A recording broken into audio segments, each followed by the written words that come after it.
Qualificações para a conquista de almas em relação a Deus. Na sua obra literária denominada como O Conquistador de Almas, o príncipe dos pregadores, Charles Spurgeon, oferece aos estudantes do seminário teológico de sua época um minicurso de preleções acerca do ofício de maior realeza, conquistar almas. O livro é constituído de 15 capítulos. Neste vídeo, iremos tratar sobre o que diz o capítulo 2, Qualificações para a conquista de almas em relação a Deus.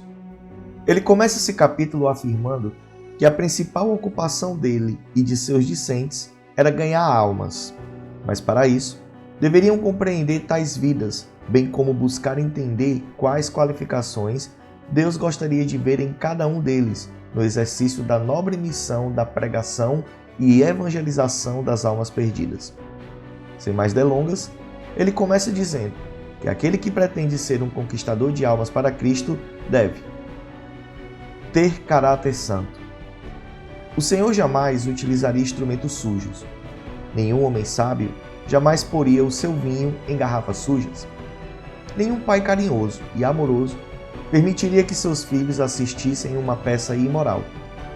Para Deus, não adianta nada um homem ser altamente inteligente, mas com um caráter e comportamento incoerentes com a sua santidade. Possuir um alto grau de espiritualidade. Spurgeon ensina que a vida tem que ser transmitida por um instrumento vivo, e o homem a qual compete transmitir vida deve possuí-la em abundância. Existem muitas pessoas que estão vivas, mas não totalmente vivas. Não adianta ter uma boca viva com um coração morto. Para o Evangelho fluir, é necessário estarmos vivos por inteiro. O Evangelho que sai da minha boca deve ser confirmado nas minhas atitudes, mostrando fielmente que estou totalmente vivo em Deus. Ter uma fé viva. O Senhor Jesus não fez muitos prodígios em sua própria terra, por causa da incredulidade do povo. É igualmente certo que alguns homens não contemplarão as maravilhas de Deus por causa de sua incredulidade. Se não crermos, não seremos usados por Deus. Lembre-se de uma das inalteráveis leis do reino dos céus. Seja feito segundo a vossa fé. Se caracterizar por constante ardor. No coração e nos lábios do líder cristão deve arder paixão por Deus e pelas almas. Esse ardor deve levá-lo à consagração e zelo pelo seu serviço a Deus. Spurgeon disse: caros irmãos, sejam fervorosos, ponham toda a alma no trabalho, ou então deixem-no de vez. Ter grande singeleza de coração. Charles Spurgeon quis dizer a respeito desse tópico que o homem, tão somente, deve se dedicar ao ministério para a glória de Deus e conquista das vidas perdidas.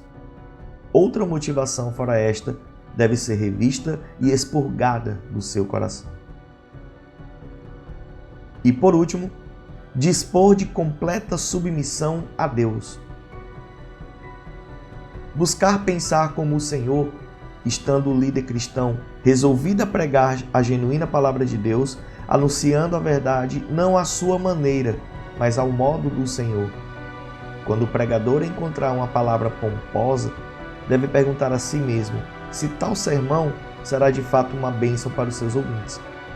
Spurgeon disse que uma das principais qualidades do pincel de um grande artista é sua rendição ao dono, para que faça dele o que bem quiser. Bem, essas são algumas qualidades elencadas por Charles Randall Spurgeon, as quais Deus gostaria de encontrar na vida de qualquer um que se dispor na tarefa de ganhar almas para Cristo.